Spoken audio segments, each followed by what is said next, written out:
Tell us in the comments which city you're watching from, and if you believe stories like this deserve to be heard, hit that subscribe button. Dr. Michael Hassan was the youngest chief surgeon at Johns Hopkins Hospital.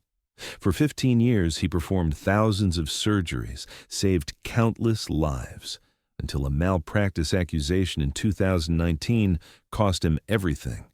Now he's flipping burgers at a McDonald's in Dallas. Nobody knows this man was once one of America's finest doctors. Until the day a customer had a heart attack in the restaurant, the McDonald's on Interstate 35 in Dallas never slept. Truckers, students, families, thousands of customers every day. And in the middle of all this chaos, one man worked quietly. Michael. 52 years old, medium height, graying hair. His uniform always clean, movements precise and measured. Other employees called him Dr. Mike as a joke because he did everything so meticulously. Even making burgers looked like he was performing surgery. Michael arrived at 5:30 a.m. every morning, even though his shift started at 6. He liked preparing the kitchen, making sure everything was in its place. It reminded him of the old days, that feeling of control he had when preparing operating rooms. Manager Jessica, 28 years old, had been puzzled when she first hired Michael. Why would someone this age, this overqualified, want to work at McDonald's? Michael, you'll start on the kitchen crew. You can work drive-through sometimes too. Is that okay? No problem. I just want to work. In his first days, other employees watched Michael curiously. There was something odd about his movements, too clean, too precise. Even the way he put on gloves, took them off, washed his hands, like he was in a sterile environment. Carlos, a 19-year-old, worked in the kitchen. Yo, Mike, where'd you come from, man? You do this stuff real professional. Michael would just smile. Habit, Carlos. Just habit. But nobody knew Michael's past. Nobody knew about his big house in Baltimore, his car collection, his prestigious life. Nobody knew what happened that night. November 15th, 2019. The night that changed Michael's life. He was on call at Northwestern Memorial. He'd just finished a difficult organ transplant surgery. 14 hours. Exhausted, drained. When the next patient came in, a young woman, car accident, Michael's hands were shaking. One small mistake that night, very small, but the consequences were huge.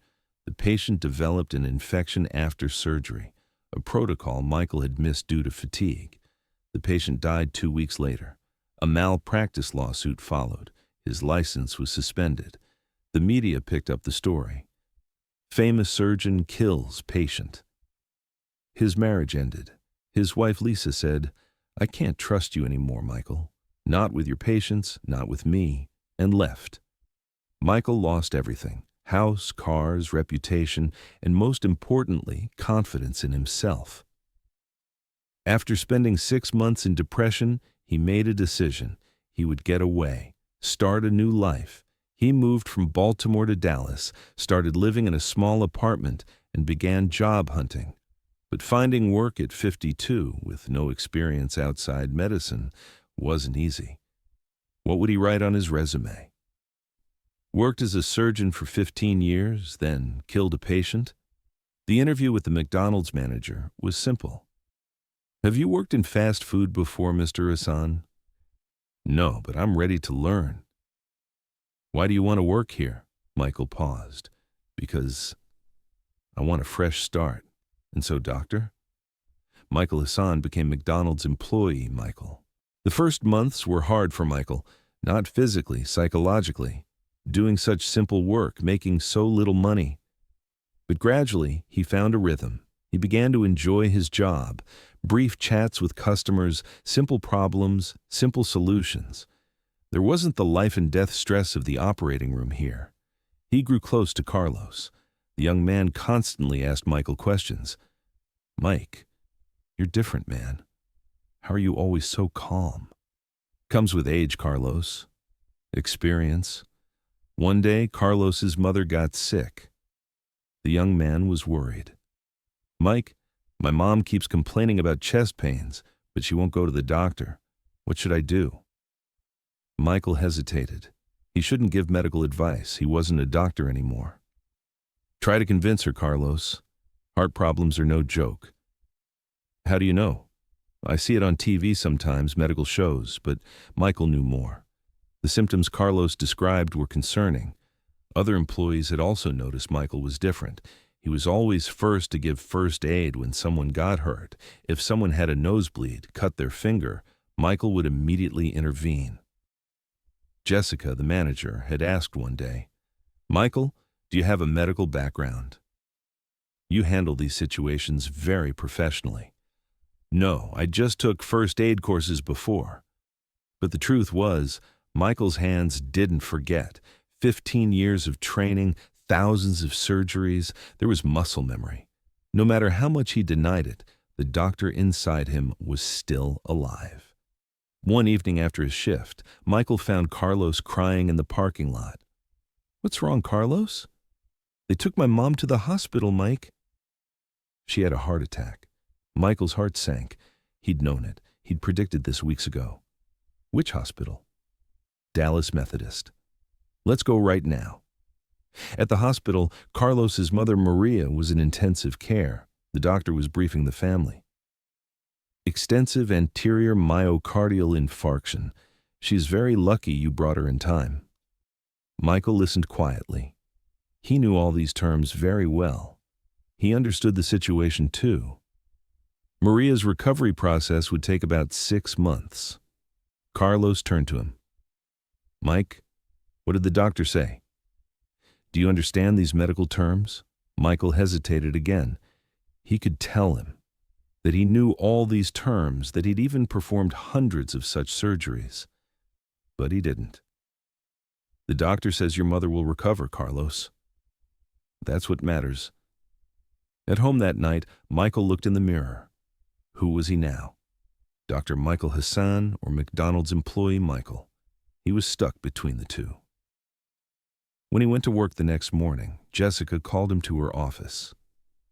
"Michael, I heard you were at the hospital with Carlos last night. That was very kind of you." "It's nothing. Carlos is a good kid." "You're very empathetic, Michael. Have you ever thought about working in a different field? Healthcare, maybe?" Michael smiled painfully. "I'm too old now, Jessica. This job is good." But after that conversation, something inside Michael began to change.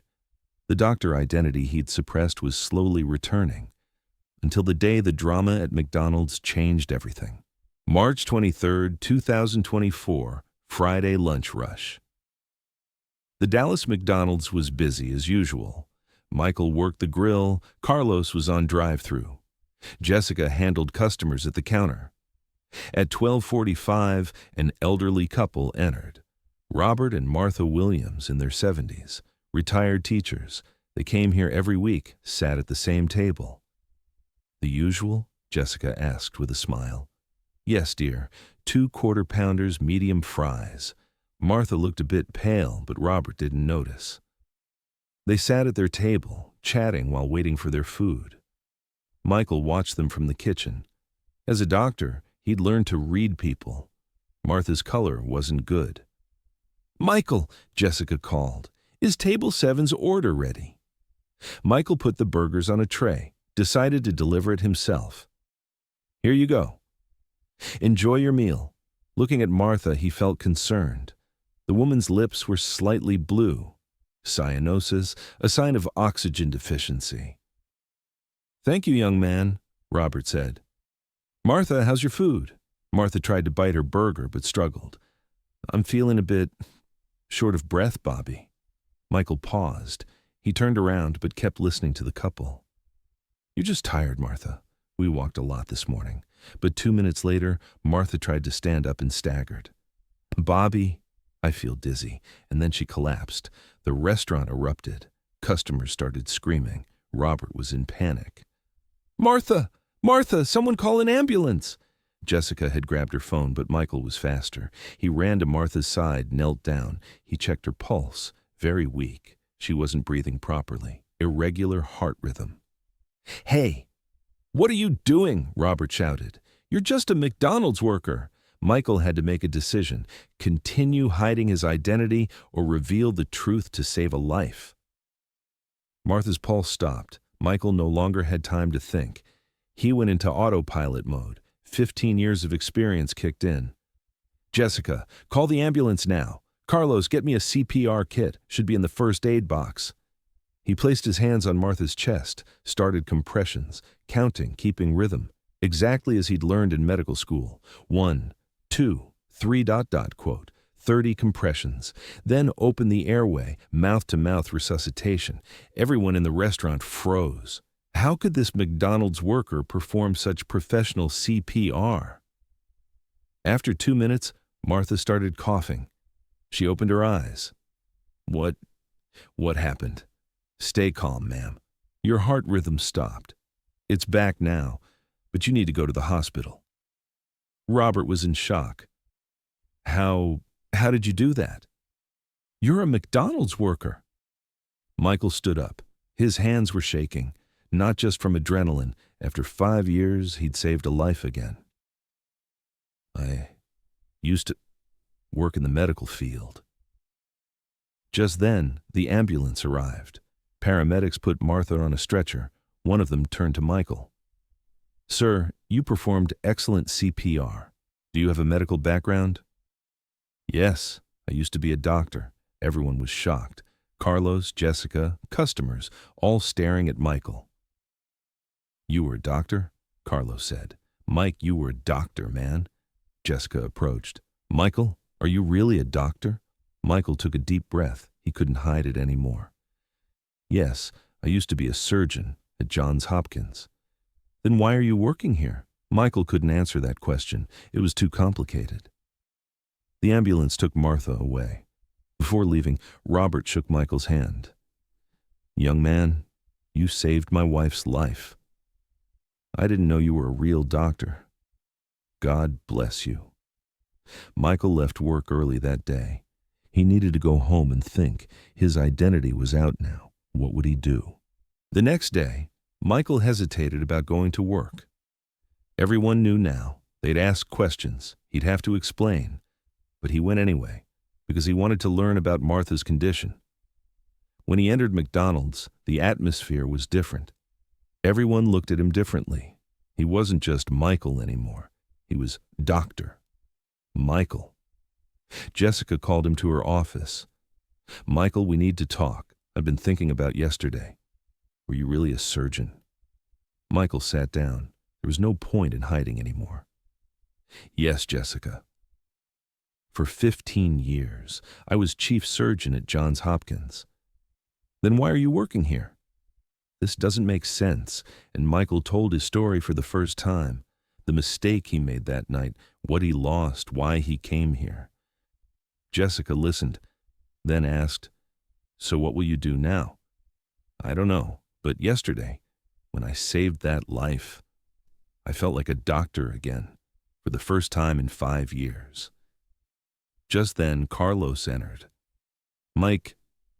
Doctor, Mike, how's Martha? She's stable. She'll need heart surgery." "You predicted this yesterday, didn't you?" Michael nodded. "She had symptoms. But since I'm not a doctor anymore, I couldn't say anything." Carlos was thoughtful. "But you're still a doctor, Mike. You just work here." That afternoon, Martha's husband, Robert, came back. He brought a group of people with him.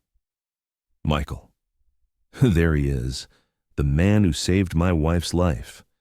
The group with Robert were neighborhood residents. They knew and loved Martha and Robert. "Martha told us the story," one of them said. "You're really a doctor." "Used to be." "Then why aren't you practicing?" Michael told his story again. The malpractice case, losing his license. An elderly woman, Mrs. Johnson, spoke up. "Young man, everyone makes mistakes. You saved a life yesterday. That shows who you are." Walking home that evening, Michael thought hard. Maybe giving up being a doctor was wrong. Maybe he should learn from his mistakes and continue. The next week, Robert came back. Martha was doing well. The surgery had been successful. Michael, I want to talk to you. I'm a retired lawyer. I looked into your situation. What do you mean? Your malpractice case, your license suspension, you can reapply in Texas if you have character references. Michael was surprised. But I made that mistake. Yes, but you saved thousands of lives over 15 years. One mistake doesn't define you, Michael. That night, Michael researched online. Robert was right. He could reapply to the Texas Medical Board, but he was scared. What if he made another mistake? The next day at work, he talked to Carlos. Carlos, do you think I should try being a doctor again? Of course, Mike. You just saved a life yesterday. And how many lives did you save before? Thousands, but I lost one too. Mike, there's no perfect doctor, but you're a good doctor. I know it. All week, Michael tried to decide. On one hand, the safe McDonald's job. On the other, risky but meaningful medicine. Friday, he made his decision. He went to Jessica. Jessica, I'm resigning. Are you going back to medicine? I'm going to try, but I want to thank you and Carlos. You gave me a second chance. You gave us a second chance, Michael. The chance to work with a real doctor. On his last day, all the employees and some customers came. Martha and Robert were there too. Dr. Michael, Martha said, you saved my life. But more importantly, you saved your own life too. Michael started crying. For the first time in 5 years, 6 months later, Dr. Michael Hassan started working at Dallas Methodist Hospital. He wasn't chief surgeon anymore, but he was a doctor again, and every Friday he visited McDonald's to see Carlos and Jessica. How are you, doctor? Mike, Carlos would say every time. I'm good, Carlos. Very good. Michael now knew that people can't escape mistakes, but they can learn from them, and they can value second chances. Those 3 years at McDonald's were his most valuable years, because there he learned that real medicine isn't just medical knowledge. It's humanity, humility, and giving second chances. And Martha Williams, now 71, still goes to that McDonald's every week, always sits at the same table, because she experienced a miracle there. The miracle of Dr. Michael Hassan, the lifesaver.